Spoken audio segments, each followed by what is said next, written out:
Salam Sobat Muda, melanjutkan sesi sebelumnya tentang Armor of God. Ini sesi kedua, ialah kita kemarin sadar bahwa perlengkapan senjata Allah itu harus dari respon kita untuk menggunakannya atau mengambilnya.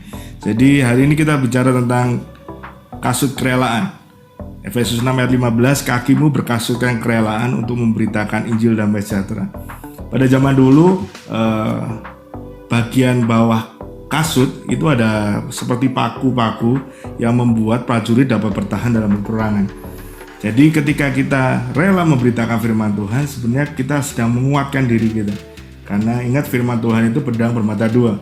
Ketika kita membagikan ke orang lain, sebenarnya tidak hanya membersihkan dosa atau tabiat buruk dari orang lain, tapi sebenarnya diri kita pun juga dibersihkan. Jadi ketika kita terbiasa untuk memberitakan firman atau terbiasa untuk membagikan firman, maka kita akan dibuatnya semakin kuat. Kerelaan untuk menjadikan hidup kita teladan bagi orang lain.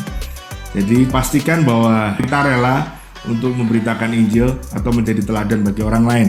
Yang keempat adalah perisai iman. Ayat 16, dalam segala keadaan bergunakanlah perisai iman, sebab dengan perisai itu kamu akan dapat memadamkan semua panah api dari si jahat. Perisai itu biasanya terbungkus dari kulit binatang yang tebal.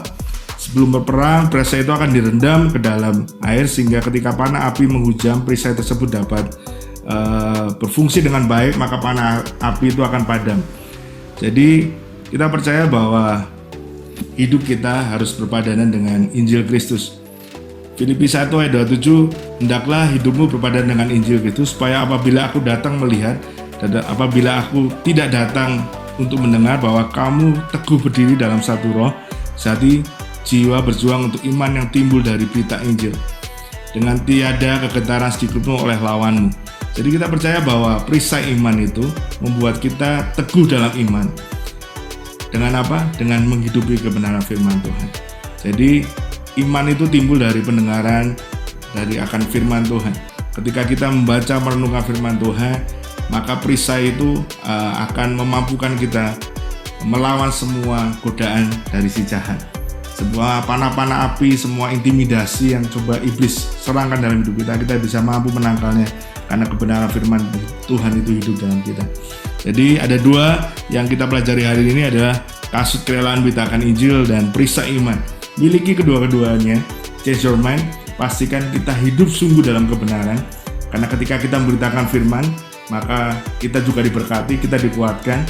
Ketika kita hidup dalam kebenaran itu juga, maka iman kita juga akan dibangkitkan. Kita memiliki perisai iman dan kita bisa mampu mengalahkan semua panah-panah dari si jahat. Jadilah generasi pemenang. Tuhan Yesus memberkati.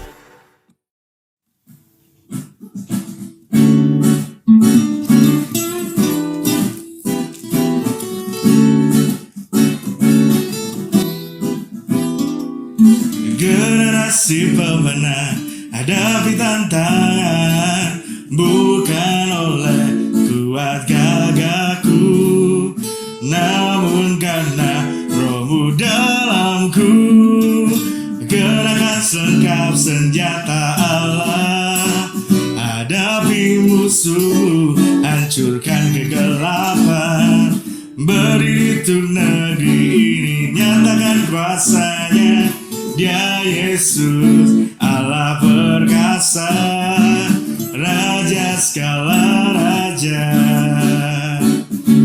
Raja segala raja, Raja segala raja.